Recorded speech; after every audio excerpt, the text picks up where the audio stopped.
आप लोगों ने जो सुना ये पूरा बायोलॉजी का फीचर है, ठीक है ना। बायोलॉजी में हम कान के बारे में पूरे आंतरिक संरचना, बाहरी संरचना और माध्यमिक तीनों संरचनाओं को पढ़ते हैं। पर इसमें हमें बताएंगे जैसे कि हम किसी ध्वनि को कब तक सुन पाते हैं, है ना। तो इस प्रकार से ध्वनियों को 3 वर्गों में बांट दिया जाता है ना। श्रव्य और पराश्रव्य और अश्रव्य।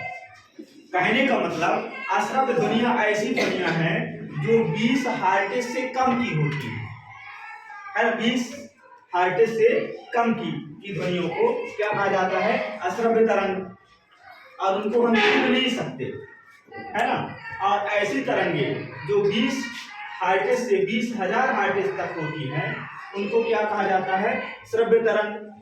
और ये जो श्रव्य तरंगे हैं उनको सुना जा सकता है। और पराश्रव्य तरंगे बहुत बड़ी तरंगे होती हैं जिनकी आवृत्ति क्या होती है, 20,000 हर्ट्ज से भी अधिक होती है। इनको भी यानी हम लोग सुन नहीं सकते। आप कहोगे कि दादी जब वो ज्यादा तेज होती है तो सुन क्यों नहीं पाते हैं। इनकी जो आवृत्ति होती है तो बहुत तीव्र होती है, यानी एक स्थान से दूसरे स्थान तक बहुत जल्दी भी पहुंच सकती है और इसलिए हम उनको नहीं सुन पाते हैं, ठीक ना। और यहाँ आपने कान की जब बाहरी संरचना और मध्य संरचना और आंतरिक संरचना पढ़ा, है ना। तो यहाँ पर 3 हड्डियों के बारे में बताया गया होगा। जो कान की 3 मेन हड्डी होती है ना, अस्थियां होती हैं, मेलियस, इंकस और स्टेपिस बताया गया इसमें ना। मेलियस, इंकस और स्टेपिस।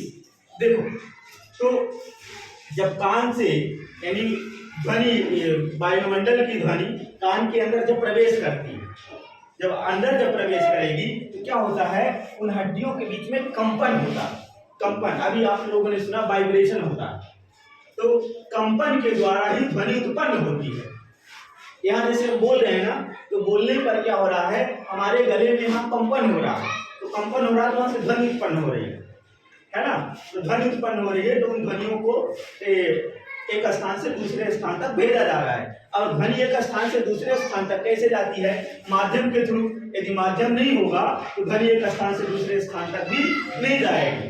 तो जैसे मान लो कि आवाज निकली और कान में गई, तो कान में क्या हो जाएगा, आवाज जैसे गई तो कुछ यहाँ से जो नर्व लगे हुए हैं, अंग लगे हुए हैं, उनमें क्या हो जाता है, टकराव हो जाता है, तो कंपन हो जाता है। और जब कंपन होता है तो वहाँ ध्वनि स्पष्ट माने उत्पन्न हो जाती है वहां भी अंदर, और इस प्रकार की ध्वनि को सुनते हैं, है ना। तब जाके हमें ध्वनि समझ में आती है कि ध्वनि हुई है ना। तो ध्वनि क्या होती है, कैसे उत्पन्न होती है, कंपन के द्वारा, है ना। ध्वनियों को हम कंपन के द्वारा उत्पन्न करते हैं, ठीक ना। और यहाँ 3 प्रकार बताया गया, श्रव्य, अश्रव्य और पराश्रव्य, ठीक ना।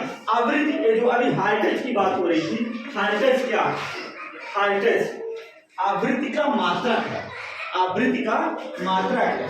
यानी 1 सेकंड में जितनी बार कंपन होगा उसी को आवृत्ति कहते हैं और उसी को हर्ट्ज से मापते हैं, ठीक ना, हर्ट्ज से मापते हैं, ठीक ना। आवृत्ति का मात्रक क्या होता है, हर्ट्ज। आपने अभी देखा है वहां लिखा हुआ था 20 हर्ट्ज से लेकर 20,000 हर्ट्ज, ठीक ना। तो हर्ट्ज क्या है, आवृत्ति का मात्रक। और आवृत्ति क्या है, 1 सेकंड में कितना कंपन हुआ, है ना।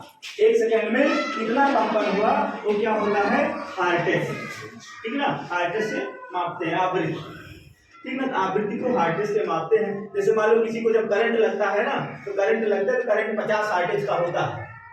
यानी कि जब करंट लगता है तो 1 सेकंड में 50 बार कंपन होता है, 50 बार कंपन होता है ना। तभी लगता है ना, पूरे बाल वगैरह खड़े हो जाते हैं, है ना। तो कंपन है ना। तो अब कंपन से क्या होगा, कंपन से ध्वनि उत्पन्न होती है। जब करंट लगता है तो ध्वनि उत्पन्न होती है कि नहीं होती, हो जाती है। 50 हर्ट्ज का जब करंट लगेगा, है ना, 1 सेकंड में 50 बार कंपन होगा तो ध्वनि तो उत्पन्न होगी, है ना। ठीक है, धन्यवाद।